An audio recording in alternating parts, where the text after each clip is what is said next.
shimirwa. Amahitamo atangaje niyo yagiye yubaka isi mu buryo bw'igitangaza. Niyo mpamvu amahitamo yawe y'igitangaza yo guhitamo Mashi TV agiye kugusunikira amakuru y'igitangaza utasanga ahandi hose ku isi. Rimwe na rimwe njya ngira amatsiko maze nkibaza ibibazo bitandukanye.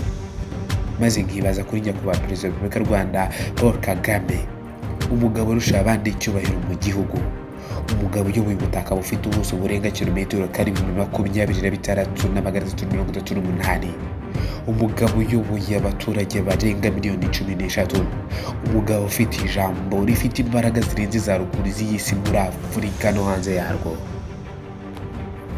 umugabo w'umuhanga bidashidikanywaho. Ni nyiricyubahiro koko. Ikibazo nkunze kwibaza kuri uyu mugabo kiragira kiti: ese uyu mugabo agira abavandimwe ni bangahe? Bakora iki? Bitwa bande? Kuki tudakunda kubumva kenshi? Ese nawe wibaza ikibazo nk'iki ngiki? Niba igisubizo cyawe ari yego, fata urutoki rwawe ukande subscribe, like, share na comment, ubundi umpa amasegonda 3.4 nkufundurira agaseke kabitsemo aya makuru yose. Ibi byansabye kurara amajoro arenga 3 nazonze kandi nzenguruka imbuga nkoranyambaga zose zishoboka. Icyumvikana ni kimwe, nuko byari bigoye kubona amakuru. Aya makuru biragoye koko kuyabona, ariko nk'uko twabasezeranyije, ibyifuzo byanyu ni itegeko kuri twe. N'abatindiye rero, nk'uko tubikesha ibinyamakuru nka The Guardians, Kigali Today, nyakubahwa Perezida Paul Kagame ni umwe mu bana batandatu b'umusaza Rutagambwa n'umukecuru Asteria Rutagambwa. Aba babyeyi bombi bitabye Imana.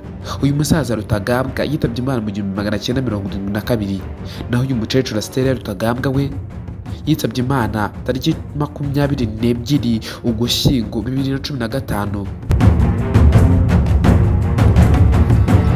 Atabarukira mu bitaro byitiriwe Umwami Faisal, apfa azize uburwayi. Perezida Paul Kagame n'umuhererezi, imfura y'uyu muryango yitwa Joseph Rutagambwa. Uyu nawe yaratabarutse. Bivuga ko yavuye ku rugamba mu gihugu cya Uganda. Binatekerezwa ko kandi uyu ari muri bamwe mu bafashije Perezida Museveni gufata ubutegetsi.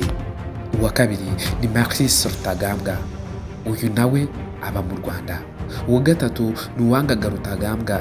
Uyu nawe yibera mu Rwanda. Undi yitwa Kate Rutagambwa, yakunze kwibera mu gihugu cy'Ububiligi, ariko uyu munsi nawe ari mu Rwanda. Ntabwo bizwi neza uduce baherereyemo, ariko ikizwi neza ni uko bari mu Rwanda. Hari undi muvandimwe wa Perezida Paul Kagame bigoye kumenya amakuru ye, ariko nk'uko Perezida Paul Kagame ubwo yaganiraga n'ikinyamakuru Kigali Today, ubwo yivugiye yuko ari umwana umwe mu bana batandatu b'umuryango we. Ni abahungu 2 n'abakobwa 4. Perezida Paul Kagame akaba ari nawe muhererezi w'umuryango cyangwa se bucyura w'umuryango. Ntibyoroshye kubona amakuru y'aba bantu bavukana na Perezida Paul Kagame. Amakuru y'uyu muryango asa nk'aho ari mu bwiru budasanzwe bufite imbaraga zikomeye cyane ku buryo utapfa kubona amakuru yose.